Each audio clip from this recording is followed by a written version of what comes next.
মাসির ঘরে আপসি তোমাদেরকে একটা ছোট্ট করে মাসির ঘরে ট্যুর দিয়ে দিই, চলো।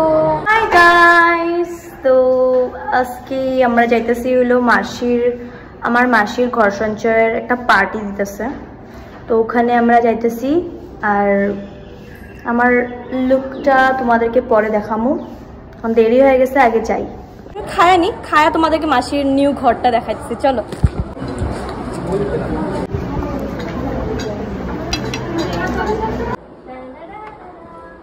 তো এটা হলো মাসির ঘরের ড্রয়িং রুম, তোমরা দেখে নাও। বেশি আমারে দেখবা, হ্যাঁ। এদিকে চলো, এখন দিকে দিকে দিকে রুম আছে। আমি বেকার এত মানুষের বেডরুম দেখানোতে আমার কোনো ইন্টারেস্ট নেই।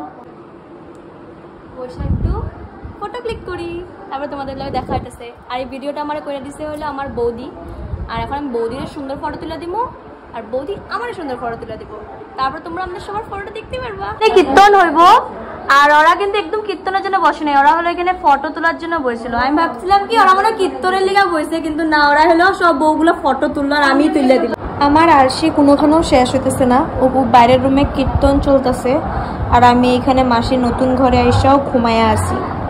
কি কমু আর কেমনে যে পারতেছি আমি ঘুমাই থাকতে, মানে কি কোজি টাইপের লাইট জ্বলাই আমি একটু ঘুমাইয়া আছি, ভাল লাগতেছে আমার।